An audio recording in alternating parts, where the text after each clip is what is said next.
We were told to get the lifeboats out. The order was the same as always: women and children. We swung out the lifeboats and slowly filled them up. The first boats were in port. Over 100 years, from 1912 to now, a lost box sat in Titanic's records. There was a lifeboat list inside that no one had really looked over. When experts finally got close, they turned pale. There was more to this list than just the living. Names had strange marks next to them. Some were crossed out. Others had strange symbols. There was a small X next to one name. People who study history now think that person was found frozen in a raft that was upside down days later.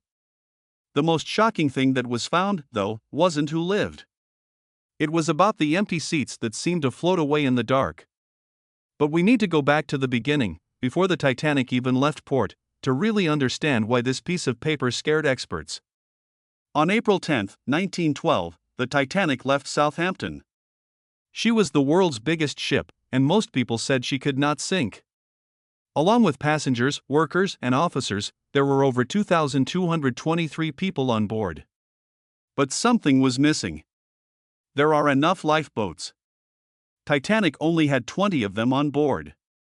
4 of the boats were made of cloth and could be folded up. The other 2 were small emergency cutters. Altogether, they could fit 1,178 people if they were full. There were a lot more people on the ship than that. In fact, it wasn't even enough for 53% of the people on board. In the best case, that meant that almost half of the people who wanted to sit would not be able to. Things get worse. 472 of those lifeboat seats were empty on the night the Titanic sank. They had nothing in them. A lot of people died while space sped off into the night. Why would a ship this big and new not have more lifeboats? Even well-known scholars were shocked by the answer. It was okay. Back then, ships didn't have to have enough lifeboats for everyone by law. The rules were based on how much a ship weighed, not how many people were on it. Titanic had more lifeboats than were needed. The original plan called for 48 boats, but only 20 were built because more boats would have made the beautiful open decks too crowded. The people who built and owned the Titanic thought it would float long enough for help to get there. Even when the worst things happen. It was Captain Edward Smith who said, "I can't think of any situation that would cause a ship to founder." These days, making ships is more than that. He really thought it. But at 11:40 p.m. on April 14, 1912, the Titanic hit an iceberg. After only a few minutes, cold water rushed in. She would break up in a few hours and go down under the water. It was too late to save everyone by the time the crew noticed the ship was going to sink. It was told to open the lifeboats and start getting people out of the water. April 15, just after midnight. The police tried to keep things quiet, but the chaos spread quickly. 2 cops were in charge of getting people on board. On the port side is Second Officer Charles Littler, and on the starboard side is First Officer William Murdoch. In different ways, they both did what the rule said and put women and children first. Murdoch let some guys on if there were no women around. Littler wouldn't let any guys on the boat, even if there was room for them. That night, that difference made a big difference in the lives of many people. People on board were scared and lost. A lot of people only felt a small shake when the iceberg hit. The ship looked good still. There were lights on. There was music. It didn't seem important. It looked more dangerous to get into a small boat that was 70 or 80 feet above a freezing, dark ocean than to stay where they were. So, some lifeboats were sent out with almost no people on board. Around 12:40 a.m., Lifeboat 7 was the first one to go down. It had room for 65 people. There were only 28 people on board. Many times, that kind of mistake was made. Only 24 people were on Lifeboat 6 when it left. Margaret Brown, the Denver millionaire who became known as the unsinkable Molly Brown, was on that ship. A team member had to pick her up and put her inside. Major Arthur Putchin was the only person allowed in that boat because he knew how to sail and offered to help row. There were so many rules that boys were sometimes turned away. William Carter Jr., an 11-year-old first-class boy, was not allowed to get in until his mother put a woman's hat on him to hide him. During the fear, it was hard to tell the difference between being a child and an adult. There were stories of dads who held on tight to their families only to see their wives and kids get sucked away into lifeboats, while they stood behind and had no chance of staying alive. The pain was too much to bear, and time was running out. Rockets were sent into the sky to ask for help. A radio message of distress was sent out. People were still unsure. For many, it wasn't clear that the ship was really sinking until it shook violently and water hit the decks. They held on to hope even then. Some crew begged people to get on, but a lot of them refused. They still thought the Titanic was safer.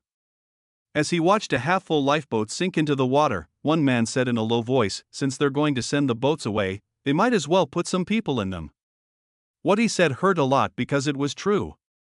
There were still a lot of people on the deck when the last boat left. Some people waved goodbye. Some people jumped. Most of them never had a chance. They now think the Titanic had enough time to save most of the people on board. After she hit the iceberg, she stayed floating for about 2.5 hours. That was enough time to get everyone in every lifeboat, raise them safely, and send them back to get more. It didn't happen, though. People were hesitant because they thought the ship couldn't sink. It got worse because people didn't plan ahead and had different ideas about how to follow the rules. The end result was terrible. After more than 100 years, that black and white lifeboat notice tells the whole story. It shows who was kept out, who got in early, and who was left behind, along with the names of those who made it out alive. Some names have strange notes next to them, like a question mark. Or a mark on the paper. There was a small X next to one name. People who study history now think that person was pulled from a raft that was later found floating with several frozen bodies inside. A few days later, that boat, called Collapsible B, was found upside down and without any oars. It was carrying several bodies, including James Moody, First Officer William Murdoch's brother. Some stuck to its sides until help arrived, but many of them were too cold to stay alive. That raft was launched last and wasn't properly tied down. It moved around for hours. Officials kept calling for women and children to get into the lifeboats first, but many of them were lowered with only a few people inside. Some were only about half full. This did not happen by chance. Some officers were worried that if they put too much in the boats or ropes, they would break. They chose to be safe, so they sent them down with fewer people than they could hold. Fear wasn't the only reason, though. A lot of people were scared to get on. In the dark and over cold water, going down almost 90 feet in a small wooden boat didn't seem safer than staying on the huge Titanic. That still felt solid under their feet. Some women didn't want to leave their husbands behind. Some people from lower decks didn't understand how dangerous things were until it was too late. Lifeboats left with a lot fewer people than they were designed to hold because of all of this. This was later confirmed by official sources. The timetable from that night says it all. Lifeboat 7 was the first one to go down at 12:40 a.m. From the outside, it looked like it could hold 65 people, but only about 28 were inside. Many places were empty because most people still didn't think the ship was going down. After another 5 minutes, at 12:45, Lifeboat 5 was lowered on the starboard side as well. There were about 35 people there, but it wasn't full. At 12:55, Lifeboat 6 departed from the port side with about 24 people on board. A few men and women from the team were among them. Lightholder, the cop in charge, had a hard time getting women to agree to go. Pushkin was the only man who could get in, and he helped row. By 1 a.m., 2 more boats had sunk. About 32 people were in Lifeboat 3, and about 39 were in Lifeboat 8. Both of them were not full. Then, at 1 a.m., Lifeboat 1 left the starboard side with only 12 people on board. It had room for 40 people. After that, this boat was one of the most talked about ones. Inside, there were 5 people in first class and 7 crew. In the middle of a disaster, that meant 28 places were empty. Between 120 and 130, a lot of boats quickly went down. On the port side, Lifeboats 16, 14, and 12 are located. and lifeboats 9 and 11 to the starboard side. There were about 40 to 50 people in each of these. When they saw that the ship was tilting, the bow of the Titanic was lower in the water. This made people very scared. It was 1:40 a.m. when lifeboats 13 and 15 were lowered very close to each other. When lifeboat 15 almost hit lifeboat 13 below it, it was a scary moment.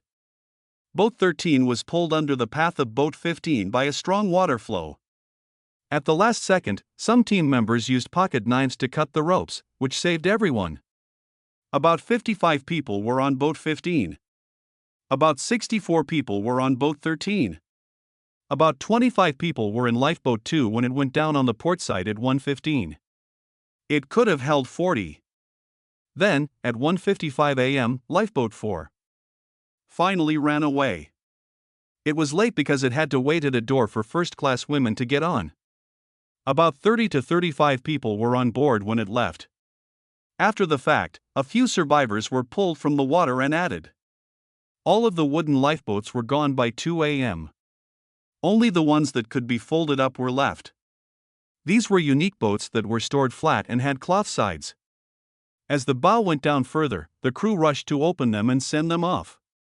At 2 a.m., Collapsible C was safely launched from the starboard side, just as the deck began to flood. About 43 people were there, and J. The head of the White Star Line is Bruce Ismay. He stepped in when no one else was around at the last minute. Collapsible D was launched from the port side at 2:05. About 25 people were on it when it left. Mostly women. Lighthauler helped them get on board. People who saw D go down said that water was already on the top deck of the ship. As many people as possible rushed to the back of the ship to stay above water. It was never possible to launch the last two folding boats, A and B.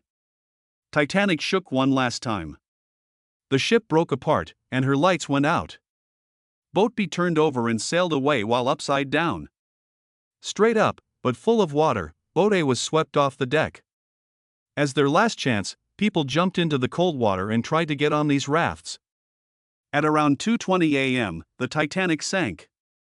When she broke apart and went under the water, taking more than 1,500 people with her. People in some lifeboats saw things that scare people to this day. Lifeboat 1 set sail at 1:10 with only 12 people on board. Became well known. 7 crew members, his wife Lady Lucy Duff Gordon, and Sir Cosmo Duff Gordon were on it. Sir Cosmo only asked Officer Murdoch if his group could get on, and he said yes. There was no one else added.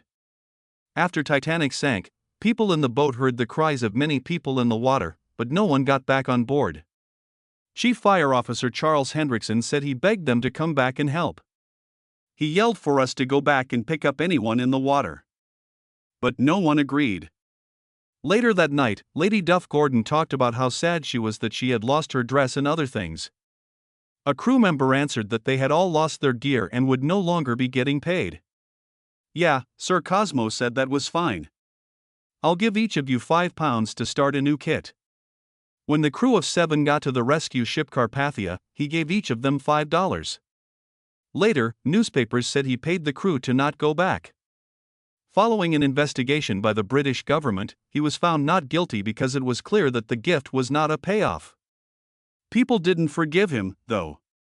Later, a picture showed people from Lifeboat 1 happy in their life jackets on the deck of the Carpathia. Survivors who had lost family found that very hurtful. People started to call Lifeboat 1 the money boat. Things were different in Lifeboat 6. Most of the people on it were women, and Quartermaster Robert Hitchens, who was steering the Titanic when it hit the iceberg, was in charge. He wouldn't go back to look for survivors. He told them there was no point in going back when they asked him to. There are only jerks in the world. Now it's our lives, not theirs. The rowers were told to stop. A woman got mad and told him, "Don't you know you're talking to a woman?" Molly Brown was another woman who didn't give up.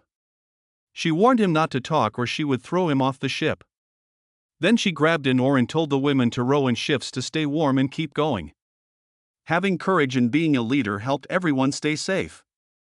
In later years, reporters called her Molly Brown, the Unsinkable. Around 8 or 1 a.m., her raft finally got to the Carpathia. There was also a Pomeranian dog on that boat. Elizabeth Rothschild, who owned the dog, wouldn't leave it behind. 3 dogs made it through the sinking of the Titanic. It's still hard to believe that more dogs live than many people. 1 rowboat did come back. 5th Officer Harold Lowe was in charge of Lifeboat 14. Around 1:30 a.m., his boat left. With 40 people. As it was brought down, a lot of people tried to rush toward it. Lowe fired 3 shots into the air to stop them. That warning kept the boat from taking on too much water. Lowe didn't just drift away when it got clear. He moved people to other lifeboats after the Titanic sank to make his own lighter. So he went back to look for people who were still alive. He was the only police officer who went back to the scene of the accident. The ocean was pretty quiet by the time he got there. A lot of people had already died from being cold. Lowe still got 4 people out of the water. 3 of them died soon after. A young Chinese man named Fong Lang was the only one who made it out alive. He had been holding on to some floating wood. People later told Lowe that they didn't go back because they were afraid of being pulled under or didn't know how bad things really were. But at the U.S. hearing, Lowe said that he was only there to save lives and not to look at bodies. 3 bodies were left behind in another lifeboat, but his attention was on the people who were still alive. Men were even said to have come across as women to get into lifeboats. Lowe once saw a man with a scarf on, trying to look like a female writer to get by. He threw him into a different boat and tore off his blanket. Later, it was found out that man was Irish third-class tourist Edward Ryan. After that, he wrote that he had put a towel over his head to get into a boat without being seen. A kind woman helped another guy named Daniel Buckley by putting a shawl over him to keep him warm. A lot of people told the men they had to give up their spots. Newspapers falsely said that one guy, William Sloper, dressed as a woman. He hadn't. He was led on Lifeboat 7 by an officer, but the press attacked him because he was still alive. He was about to sue for libel. Collapsible D was the last lifeboat to be sent out at the end. Chief Officer and lightholder Henry Wilde helped load it. About 25 people, mostly women, got in. But by that time, the men were scared and moving faster. He had to pull out his gun to stop them. He didn't shoot, but it was clear that he was warning them. It left at 2:05 a.m., just minutes before the ship sank. Lightholder was washed out to sea. He held on to the collapsible B that was on its side and managed to stay alive. The Titanic had sunk just after 2:20 a.m. on April 15, 1912, leaving the sea in pitch blackness and quiet. The night was silent except for the sound of waves hitting wood and the sobs of people who were still alive. Then a dim light showed up on the horizon. There was a shout from one of the lifeboats that it was a rocket. Behind that rocket was the RMS Carpathia, which was going very fast through icy water. At 12:25 a.m., Captain Arthur Rostron got the Titanic's distress call. He didn't think twice. For safety's sake, he had all the power sent to the engines, extra watchtowers put up, and prayer services held. Through the night, his ship sped over 58 miles and around icebergs to get to the locations the Titanic had given them before it sank. Carpathia got there just after 4 a.m. There was no Titanic. There was only wreckage bobbing in the dark water and tiny lights from the lifeboats spread out on the surface. They got to the first raft at 4:10 a.m. It was the second lifeboat. Women and children from one of the rescue cutters were inside, cold and tired. The people who worked and lived on the Carpathia had already turned it into a mobile hospital. They brought hot drinks, blankets, bandages, and words of comfort. Every 4 hours after that, one more rowboat came along. Some were very empty, while others were packed to the brim. A lot of people were picked up by Carpathia until 8:15 a.m., when they got to Lifeboat 12, which had seen more people during the night. About 70 people were crammed inside, and Second Officer Charles Lightholder was the highest-ranking officer to make it out alive. 706 people were still alive when the last person was brought on board. That meant more than 1,500 people had died. Most of those who were saved were women and children, and most of them were from first or second class. Captain Rostron held a short service at sea for the dead. 4 people who were saved died soon after because they were too exposed or hurt. That same day, they were buried at sea. Then Rostron told everyone to be quiet and set sail for New York. In its place, the Titanic was meant to go, but Carpathia now carried grief and shock instead of hope and dreams. There were 20 lifeboats on the Titanic. 13 were brought on board and taken to New York. The rest were left to float because the deck of the Carpathia wasn't big enough for them. Later, Collapsible B was found to be empty. After a while, Collapsible A was also found, wet and carrying bodies. The only parts of the Titanic that were still floating were the wooden lifeboats that made it to New York. White Star Line thought they were important things. When Carpathia pulled up to Pier 59 on April 18, they were gently unloaded. They were dirty, battered, and heavy with the weight of what had happened. But those boats came with something else. The list of lifeboats. New York was ready for the Titanic survivors when they got off the ship. A lot of reporters crowded the docks. A lot of people stood behind the barriers. Everyone wanted to know. The Bureau of Immigration in the United States wanted names. Officers on the Carpathia made a passenger list with help from the Titanic survivors. This list was different, though. These people weren't on the Carpathia. These people had just barely stayed alive. The manifest listed all 706 saved lives. Name, date of birth, gender, and marriage status. Their last known address and where they were going were put down as if they were regular Carpathia travelers. But this list wasn't like any other. It was thrown together by boats. As you read each name, you'd learn that they were all from the same boat and were trying to stay alive together. Many of the names had marks next to them, like a cross or a note that said injured or died after rescue. A note said, DOA, which means dead on arrival. That man lived through the sinking and got into a rowboat, but he died before they got to land. In the end, historians linked this to a third-class male who was pulled from the water. He had probably fallen into cold water and never fully recovered. Even though his name was on the list, his body was buried at sea from Carpathia. This made the paper even more scary. It didn't just list the live, but also the people who were killed more than once. Years later, when researchers looked more closely at this paper, they saw how much it told them about that night. Not even 39% of the people in first class died. 58% of those in second class were lost. The number was terrible in third class, though. 76% of them died. The difference between men and women was even worse. About 80% of the men on the Titanic died. Only 25% of the women who were there died. This showed the rule that women and children come first, but it also showed something else. A lot of third-class women and kids never made it to the lifeboats. Trouble with language, barriers, and locked doors slowed them down. Family groups were stuck below decks while the lifeboats were being lowered. Stories like those were told in silence in the statement. In one part, there was a woman with 2 kids. The father's name wasn't there. He stayed behind and probably waved goodbye. There was a nurse and her patient in another area. Both were saved. There was the name of a waiter nearby who had helped other people before rushing into a boat at the last minute. About 212 team members made it out alive. That means that more than 75% of the crew, or 892 people, died while doing their jobs. Their names were on the same list as the refugees and millionaires. All of them had been saved and were human. On one page, there was a list of names written in handwriting that was hard to read. There was a child's name and a blank spot at the end of that group. That kid had done it.